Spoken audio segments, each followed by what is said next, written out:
여러분 안녕하세요. 편집자 K입니다. 오늘은 6월에 함께 읽고 싶은 책 몇 권을 가지고 왔습니다.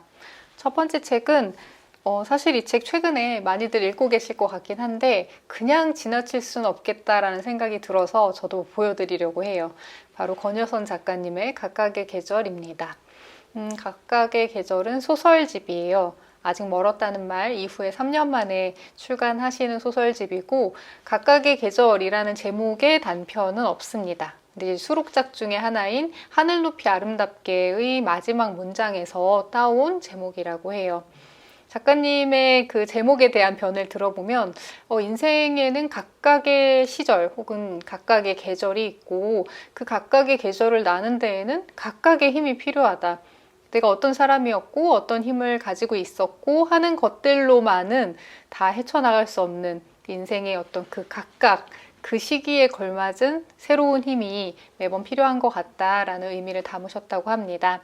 소설집 표지가 되게 간명하죠. 수록작들 가운데 저는 문예지에 발표됐을 때 읽은 것도 있고 그리고 이제 두 편 하늘 높이 아름답게랑 실버들 천만사 같은 경우에는 제가 김승옥 문학상 수상작품집을 출간하는 그 담당팀에 있기 때문에 그 두 편이 우수상 수상작이었거든요. 그래서 그때 이제 수상작품집 만들면서 몇 차례 읽기도 했었습니다. 권여선 작가님 단편이야 읽을 때마다 당연히 감탄할 수밖에 없는데 이렇게 묶어놓고 보니까 한 편 한 편이 또 너무 새롭게 좋더라고요. 어느덧 올해도 지금 상반기가 거의 다 지나가고 있는데 올 상반기에 읽은 소설들 중에 가장 제 마음에 많이 와닿았던 소설들입니다. 그래서 여러분들께도 꼭 보여드리고 싶었어요. 첫 번째로 실려있는 사슴벌레식 문답은 제가 언젠가의 브이로그에서도 언급을 한 적이 있어요. 그때 이제 에픽에 실렸던 문예지에 실렸던 단편이었는데 그걸 읽고서 너무 좋지 않냐 이렇게 이야기 나누는 장면이 나오거든요. 그때 당시에 그 발표작을 두고서 이제 문학 편집자들 사이에서 그 작품 너무 좋지 않냐라고 정말 소문이 자자했었어요. 그랬던 사슴벌레식 문답이 맨 첫 번째 단편으로 실려 있어서 또 반갑기도 했습니다. 그 작품과 이제 맨 마지막에 실린 기억의 왈츠 두 편이 말 그대로 기억을 테마로 한 작품이라서 기억의 문을 열고 기억의 문으로 닫고 이렇게 소설집이 열리고 닫히는 구조였던 것 같습니다. 이번 소설집에 대해서 여러 가지로 말씀드릴 수 있을 텐데 일단 첫 번째로 제가 붙이고 싶은 해시태그는 겹기억이에요. 겹기억이라는 표현이 그 사슴벌레식 문답에 나오거든요. 이 겹기억이라는 것을 권여선 작가님만큼 잘 쓰는 사람이 있을까라고 또 새삼 생각을 했는데 그게 뭐냐면 이제 작가님이 쓰신 문장을 빌려와서 읽어볼게요. 잠이 오지 않는 밤 캄캄한 어둠 속에 누워 오래전 기억을 떠올리려 애쓰다 보면 그래서 기억해내려는 무언가가 어슴풀에 떠오르기 시작하면 이상하게 딱 그만큼 현재의 내 모습도 어슴풀에 마치 다른 시간대에 존재하는 대상처럼 거리를 두고 그 실루엣을 드러내는 듯하다. 저기 있다. 내가 저기 웅크리고 있다. 오래전 기억을 떠올리고 그 기억을 더듬더듬 짚어나가다 보면은 그 끝에는 자연스럽게 필연적으로 지금의 내가 있는 것이죠. 이게 얼핏 당연해 보이지만 굉장히 마음 아픈 일이기도 합니다. 어떤 기억을 떠올리려고 한 데는 이유가 있는 것이고 그때 도대체 왜 그랬을까? 그때 그건 다 뭐였을까? 이런 물음에서 만약에 기억을 떠올리기 시작한다면 결국은 그 기억의 끝에 있는 것이 현재의 나라는 것. 그것을 무릅쓰는 일이 결국 살아가는 일이구나라는 것을 새삼스럽게 알게 하는 대목들이 나오거든요. 그 기억을 떠올리려고 애쓰는 사람의 나이가 좀 어느 정도 든 사람일 경우에 그 겹기억이라는 그 거리감, 오래전부터 현재까지 이르는 그 거리감이 아무래도 더 생기다 보니까 이 겹기억의 효과가 더 증폭될 수밖에 없는 것 같습니다. 각각의 계절들에 실려있는 단편 속의 인물들이 중년 여성인 경우가 많아요. 50대, 60대, 70대에도 있는데 그 여성들이 자신들의 20대, 30대를 거슬러서 기억해서 현재까지로 오는 그 거리감이 있다 보니까 읽는 사람들의 마음에도 조금 더 인상이 깊게 남는 것 같습니다. 제가 작년에 너무너무 좋게 읽은 소설 중에 엘리자베스 스트라우트의 오 윌리엄이라는 작품이 있는데 그 작품 보면서 새삼 그런 생각했었거든요. 어떤 소설이 참 좋다라고 생각이 됐을 때 그게 뭐 나이대라든가 뭐 성별이나 지역이나 여러 환경들을 초월해서 보편적으로 누군가 언제 읽어도 아 너무 좋다라고 생각되는 소설들이 있죠. 그런 소설들이 갖는 미덕도 분명히 있을 텐데 근데 오 윌리엄을 읽으면서는 아 이걸 내가 30대 초반, 뭐 20대 후반 그럴 때 읽었으면 지금만큼 이 작품을 좋아할 수 있었을까라는 생각이 들더라고요. 어떤 나이대, 어떤 시간대에 더 잘 들어맞는 좋은 작품들도 있는 것 같아요. 근데 각각의 계절들도 좀 그런 느낌이 듭니다. 제가 권여선 작가님을 뭐 20대 때부터 좋아했지만 20대에 내가 이 작품들을 읽었으면 지금만큼 이렇게까지 좋아했을까라는 생각이 들더라고요. 그래서 왠지 뭐 30대 중반 이후에 독자분들이 더 즐겁게 읽지 않을까라는 생각이 드는 작품들입니다. 지금의 내가 된 그 기억들을 계속 떠올려 보는 인물들을 마주하게 되면서 이제 겹기억이라는 해시태그가 먼저 이 작품집에 붙게 되었고요. 그리고 또 하나는 이제 작품 속의 문장을 들어서 말씀을 드릴 수 있을 것 같습니다. 그 하늘 높이 아름답게라는 작품 속에 나오는 문장인데 이제 거기에는 같은 성당에 다니는 성도들, 신자들의 대화로 이루어져 있어요. 그래서 서로의 세례명을 부르면서 이야기를 나누는데 그 사람들의 대화가 누군가를 되게 걱정하고 누군가를 애도하는 듯하면서 또 누군가의 삶을 너무나 쉽게 자신들의 이야기거리로 삼게 되는 그런 대화라는 게 이제 그런 양상을 띌 때가 있죠. 신자라는 하나의 또 정체성이 덧입혀지면서 조금 더 이상하게 보이는, 기이하게 보이는 대화들로 보이기도 합니다. 그 신자들의 대화를 듣고 있는 화자가 그 사람들을 보면서 하는 생각이 있어요. 참 고귀하지가 않구나, 이 사람들은. 이렇게 생각을 하거든요. 그런데 이제 작품의 끝에 가서는 그 이 사람들은 이라고 타자화했던 것에 자기 자신을 포함하면서 화자가 그렇게 말을 합니다. 전혀 고귀하지를 않구나, 우리는. 이라고 말을 해요. 그게 이 소설집의 특징을 되게 잘 드러내는 문장인 것 같습니다. 얼마 전에 그 예스24 책이라웃 황정은 작가님이 진행하시는 편에 권여선 작가님이 나온 것이 있는데요. 그 방송에서 이 얘기를 하시더라고요. 그래서 너무 공감을 했었고 그래서 그 얘기도 같이 드리고 싶었어요. 작가님이 생각하시기에도 이 문장이 이 소설집을 관통하는 키가 되는 문장인 것 같다라고 말씀을 하셨습니다. 그 방송도 너무 좋아요. 방송도 추천을 하고 싶고요.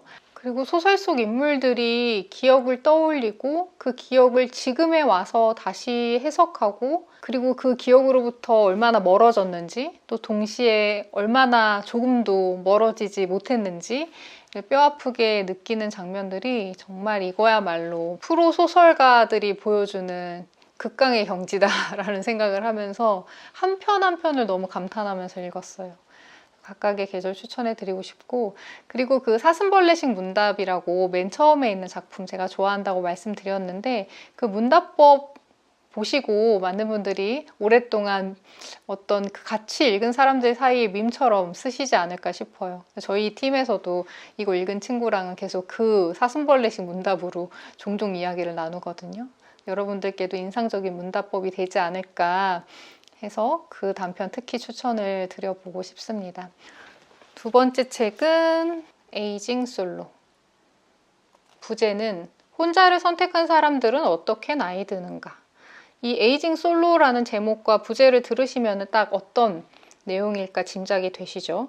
그래서 표지에도 아마도 혼자 사는 사람의 어떤 집 풍경을 그려놓은 듯한 일러스트가 들어가 있습니다. 세 가구 중 한 가구가 혼자 사는 시대. 우리에게는 새로운 삶의 모델이 필요하다. 혼자 살면 나이 들어 외롭다라는 사회적인 각본에 맞서 우정, 관계, 돌봄, 노후를 발명하는 솔로들의 이야기.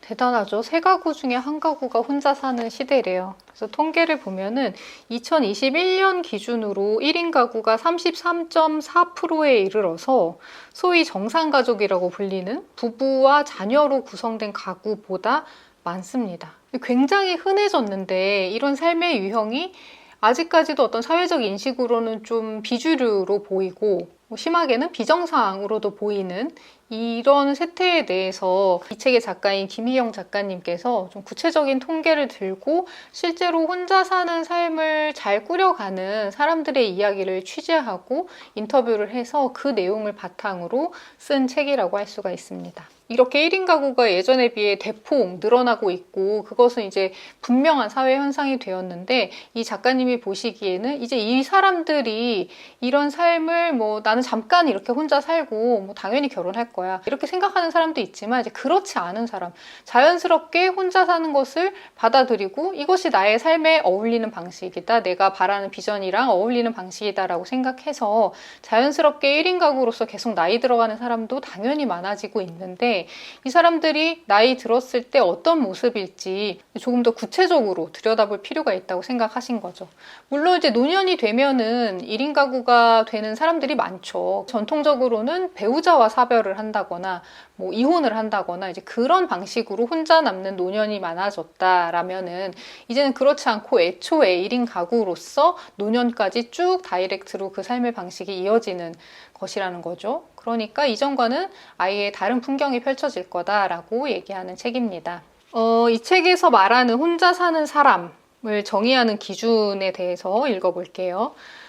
에이징 솔로는 결혼의 경험이 있건 없건 스스로 배우자와 자녀가 없는 상태로 살기를 선택해서 현재 그렇게 살고 있는 중년을 뜻합니다. 대다수가 1인 가구지만 친구 등 동거인이 있는 경우에도 배우자와 자녀가 없는 비혼의 중년은 에이징 솔로에 포함했다. 이게 중요한 거죠. 이 책에서는 비혼인 중년, 그런 사람들의 삶을 조금 더 들여다보겠다. 그래서 이 작가님은 2021년 겨울부터 40세에서 64세 에이징 솔로 여성 19명을 만나서 외로움과 친밀감, 돌봄, 가족과 우정, 생계와 주거, 노후, 죽음 등 나이가 들어가는 우리의 혼 삶을 구성하는 것들을 주제로 이야기를 나누었다. 내가 만난 사람 중 7명은 정규직, 9명은 비정규직이고 3명은 자영업을 한다. 13명은 수도권에 살고 3명은 전북, 1명은 경남, 1명은 충남, 1명은 강원도에 산다. 이들 이외에도 노년의 삶에 대한 힌트를 얻으러 65세 이상인 비혼 여성 3명을 만났다. 에이징 솔로 남성도 2명 만났으나 이 책에는 포함하지 않았고 남성 인터뷰이를 찾는 일도 그만두었다. 아직 가부장제가 역력한 한국 사회에서 남성의 비혼은 남성성에 거의 아무런 영향을 주지 않고 비혼 남성의 경험은 여성의 경험과 크게 다르다. 절실하다고 느끼는 생애 과제에 큰 차이가 있어서 하나의 이야기로 묻기 어렵다고 판단했다. 이렇게 자세하게 어떤 기준으로 어떤 분들을 만나서 취재했는지를 서문에 밝혀두셨어요. 비혼 중년 여성이라고 묶을 수 있지만 저마다 생애 주기에서 겪어온 일들이 다르고 지역이 다르고 애초에 조건도 달랐기 때문에 이제 작가님이 가능한 한 좀 다양한 분들을 인터뷰하려고 하셨다는 걸 느낄 수가 있었어요. 그래서 그분들의 삶을 이제 조금씩 엿보면서 이렇게 나이 들어가는구나. 혼자 살면서 중년이 되고 노년을 맞이하고 그런다는 것은 이런 의미구나. 좀 그런 사람들의 이야기를 가까이서 들어볼 기회가 없었으니까 전 너무 재밌게 읽었어요. 흔히들 생각하는 것처럼 혼자 살면서 나이 들면 외로운가? 경제적으로 어려운가? 아니면 아플 때는 어떡하지? 이렇게 가장 먼저 떠오르는 의문들에 대한 아주 다양한 답변도 볼 수 있고 혼자 나이 들어가는 여성들이 어떤 식으로 서로를 도울 수 있는지 그리고 사회적 통념에서 생각하는 그 혼삶의 여러 가지 어려움들, 나상들을 어떻게 맞서 싸워가면서 해결해 가고 있는지 되게 흥미진진한 이야기들도 많습니다. 저는 30살에 결혼을 했는데요. 결혼하기 전에 아이 없는 삶을 남편과 오랜 고민 끝에 이야기를 나누어서 결정을 했고 지금 결혼하고 11년이 지났는데 여전히 아이 없는 삶을 이어가고 있습니다. 결혼을 한다고 선택한 것, 아이를 낳지 않는다고 선택하는 것, 그것 모두가 인생에서 아주 큰 결정이죠. 그리고 그 이후의 인생의 생애 주기에 정말 큰 영향을 미칩니다. 그 결정을 했을 때는 미처 다 상상하지 못했는데 살아보니까 정말 큰 결정들이었구나라고 살면서 더 느끼게 되는데요. 근데 그때 당시에 저의 머릿속에는 결혼을 하지 않고 평생 혼자 산다. 배우자가 없고 자녀가 없는 혼삶을 선택해서 혼자 산다라는 것이 그렇게 큰 옵션으로 있지 않았습니다. 좋아하는 사람이 있고 결혼을 하고 하는 게 뭐 제가 결혼할 때만 해도 뭐 너무 당연하지, 결혼은 당연히 해야지 이런 분위기까지는 아니었어도 혼자 살기로 선택했다라는 것이 그렇게 또 흔하지 않았거든요. 뭐 아이 없는 삶을 선택했다는 것만 해도 그렇게 흔하지 않은 때였기 때문에 왜 아이 안 낳아? 뭐 아이 없이 외롭지 않겠어? 이런 얘기도 정말 많이 들었고요. 근데 만약에 제가 시간을 거슬러서 20대 중반 후반에 그런 라이프 스타일에 대해서 고민을 할 때 가족을 어떤 식으로 구성할 수 있는지, 그리고 뭐 결혼이라는 제도에 내가 들어가지 않고 어떻게 내 삶을 다른 방식으로 꾸려볼 수 있을지 조금 더 많은 옵션들이 있었다면은 정말 조금 더 많은 고민을 해서 다각도로 고민을 해서 나를 탐구하는데도 훨씬 더 큰 도움을 받았을 것 같아요. 뭐 제가 지금 결혼을 후회한다거나 아이 없는 삶을 후회한다거나 그러는 건 전혀 아닙니다. 저는 이 방식에는 만족을 하고 있는데요. 그랬는데 이제 제가 10여 년 전에 그런 여러 가지 옵션이 없이 정말 몇 가지 한정된 옵션, 이거 아니면 저거, 이거 아니면 저거, 거의 그렇게 한두 개밖에 없는 옵션 사이에서 저의 앞날을 결정을 했다는 게, 참 어쩜 그렇게 무모했을까, 정말 몰랐으니까 용감했다라는 생각이 드는 거죠. 이제와 생각을 하니까. 그래서 20대 분들이 이 에이징 솔로를 읽으셔도 되게 좋을 것 같고요. 그리고 요즘은 제 주변에도 그렇고 이제 혼삶을 적극적으로 선택을 했든 아니면 자연스럽게 내가 일도 하고 친구들도 만나고 그렇게 시간이 흐르고 쌓여서 혼삶을 사는 사람이 된 경우도 굉장히 많은데, 그런 친구들한테도 되게 적극적으로 권하고 싶은 책이었습니다.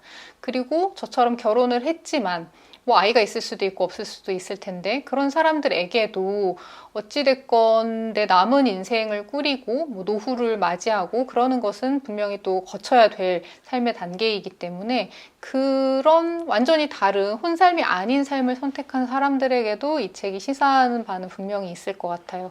그리고 이제 개인의 차원이 아니라 이게 사회적인 통념이나 사회적인 관습, 관행, 여기 쓰인 것처럼 사회적 각본들이 너무나 이제 분명하게 짜여져 있고, 워낙 한국이 가족 중심주의가 강하기 때문에 그런 통념을 조금 흔들어 놓는데도 좋은 책이 될 것 같습니다. 그래서 되게 구체적이고 최근의 통계를 들어서 설명을 해주시고, 인터뷰하신 분들의 말을 직접 들을 수 있는 것도 읽는 재미가 있는 책이라서요.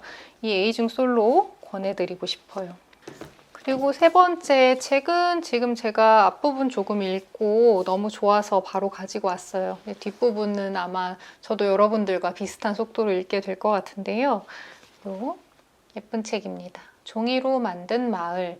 부제가 에밀리 디킨슨이 사는 비밀의 집입니다. 저자는 도미니크 포르티에라는 약간 낯선 작가님이죠. 캐나다 퀘벡에서 태어나서 프랑스 문학 박사학위를 받았어요. 그리고 르몽드 편집부에서 소설 편집과 프랑스어 번역을 병행을 한 분입니다. 2018년 발표한 종이로 만든 마을은 미국의 대표 시인인 에밀리 디킨슨의 삶과 저자 도미니크 포르티에 자신의 이야기를 조화롭게 풀어낸 에세이다. 소설과 산문시, 에세이의 경계를 넘나드는 파격적인 형식과 뛰어난 작품성을 인정받아 2020년 르노도상 에세이 부문을 수상했으며 같은 해 페미나상 에세이 부문 최종 후보에 올랐다. 이렇게 딱 책 소개가 작가 소개와 겸해서 이어져 있습니다. 굉장히 권위적인 아버지와 우울증을 앓던 어머니 사이에서 형제 자매들하고 같이 컸는데요. 그랬던 에밀리 디킨슨은 이제 어린 시절부터 그 이후에 시를 쓰는 사람이 된 에밀리 디킨슨의 그 성장 이후까지를 약간의 상상과 기록을 더해서, 그리고 거기에 자신의 삶을 투영해서 쓴 글이에요. 에밀리 디킨슨이 워낙에 좀 비밀스러운 삶을 산 작가잖아요. 생전에 1000몇백 편이 넘는 시를 쓰고도 세상에 발표한 거는 뭐 10편 정도 될까 말까 할 정도로 굉장히 적은 편수만을 발표를 했죠. 외출하지 않고 집안에서 정원과 방만을 오가면서 살았다 하는 것도 있고, 당시에는 여성이 결혼을 안 하는 것은 너무나 이례적이었는데 에밀리 디킨슨은 결혼하지 않고 평생 독신으로 살기도 했습니다. 되게 개인주의자이자 은둔자이자, 그리고 그 당시에 어떤 성 역할 규범을 벗어난 삶을 산 여성이기도 하여서, 그리고 이제 우리에게 남겨진 또 사진이 한 장밖에 없다는 것도 이 비밀스러운 삶의 한 몫을 하는데, 이 책하고 좀 비슷한 듯 다르게 쓰인 책이 하나 있어요. 그 크리스티안 보뱅의 흰 옷을 입은 여인이라는 책이 있는데, 제가 크리스티안 보뱅 좋아한다는 얘기를 너무 많이 해서 그 책 대신, 그 책은 이렇게 소개만 해드리고 이 책을 가지고 왔거든요. 그래서 에밀리 디킨슨의 삶에 조금 관심이 있으시다거나 아름다운 문장으로 쓰인 독특한 에세이를 좋아하신다 하면 이 책이나 아니면 크리스티안 보뱅의 흰 옷을 입은 여인 둘 다 살펴봐 주시면 좋을 것 같습니다. 이 책 진짜 문장이 너무 아름답더라고요. 에밀리 디킨슨에 대해서 잘 알지 못하더라도, 그의 작품에 대해서 잘 알지 못하더라도, 특별한 관심이 없더라도 그냥 좋은 에세이로서도 충분히 가치가 있는 작품인 것 같아요. 몇 군데 읽어볼까요? 줄을 그으면서 읽고 있는데 밑줄을 너무 많이 긋게 되는 책이더라고요. 첫 번째 꼭지 제목이 에밀리예요. 그래서 에밀리 디킨슨의 에밀리겠죠. 에밀리를 어떤 마을인 것처럼 묘사를 한 짧은 글입니다. 에밀리는 클로버와 귀리가 무성한 들판 한가운데 하얀 나무집들이 옹기종기 모여있는 마을이다. 지붕이 뾰족한 네모난 집들엔 해가 지면 닿는 파란색 덧문이 나있다. 가끔 새들이 굴뚝으로 빠져 그을음이 잔뜩 묻은 날개를 격렬하게 흔들며 집안을 날아다녔다. 사람들은 새를 쫓아내는 대신 집에서 키우면서 새들의 노래를 배웠다. 에밀리 마을엔 텅 빈 교회보다 정원이 10배는 더 많다. 평온한 나무 그늘 아래에는 초롱꽃과 버섯이 자란다. 주민들은 각자 자신이 개발한 신호로 말하기 때문에 서로를 거의 이해하지 못한다. 그래서 마주치지 않으려고 서로 피한다. 날씨가 추워지면 에밀리는 하얀 눈으로 뒤덮이고 지혜로운 박새들이 가느다란 발로 새하얀 시를 쓴다. 너무 아름답죠. 에밀리 디킨슨이라는 사람을 어떤 마을인 것처럼 비유해서 아름다운 문장들로 그 사람을 이렇게 하나의 장소인 것처럼 써내려간 글로 시작을 합니다. 이런 문장도 참 좋은데요. 책 한 권에는 100권의 책이 들어있다. 책은 절대 닫히는 법이 없는 문이다. 에밀리는 10만 개의 바람이 들어오는 방에서 살았다. 그래서 항상 담요가 필요했다. 에밀리는 숨지 않았다. 은둔하지 않았다. 그는 사물의 중심에 서 있었다. 자신의 가장 깊숙한 곳에서 명상하며 정원의 벌들과 함께 하늘에서 빛을 내는 큰 곰과 작은 곰, 두 별자리 사이에서 균형을 잡고 해시계의 막대처럼 꼿꼿하게 서 있었다. 완벽한 삶이었다. 완벽하게 닫혀있고 완벽하게 자신만으로 둘러싸인 삶. 계란처럼 둥글고 꽉 찬 삶. 하루는 돌고 도는 순환 고리다. 이렇게 아름다운 반복 속에서, 그리고 멈춰버린 시간 속에서 에밀리는 순간순간 풀잎이 속삭이는 소리와 바람이 들려주는 이야기를 포착했다. 에밀리 디킨슨에게 자신의 방밖에 없었다는 것은 사실이 아니다. 찌르레기의 노래, 잉크처럼 어두운 11월의 밤, 봄에 내리는 소낙비, 빵 굽는 냄새와 아래층에서 올라오는 친근한 목소리, 사과꽃 향기, 늦은 오후 태양에 달궈진 돌의 내음, 우리가 죽으면 그리워하게 될 이 모든 것을 가지고 있었다. 이런 대목들도 너무 좋네요. 종이로 만든 마을, 책도 참 예쁘죠? 추천을 해보고 싶습니다. 네, 여러분, 이렇게 6월에 소개해드리고 싶은 책 3권 보여드렸어요. 다 너무 즐겁게 읽고 있는 책들이어가지고 여러분들 혹시 궁금한 책 있으시면은 후회 없으실 것 같다라고 한 번 더 말씀을 드려보겠습니다. 이제 제법 무더워지고 있고 오늘도 저 잠깐 나갔다 왔는데 자외선이 너무너무 강렬하더라고요. 여름의 빛 속에서 가능한 한 쾌적하게 이 여름 시작하셨으면 좋겠습니다. 저는 그러면은 다음 영상에서 다시 뵙겠습니다. 감사합니다.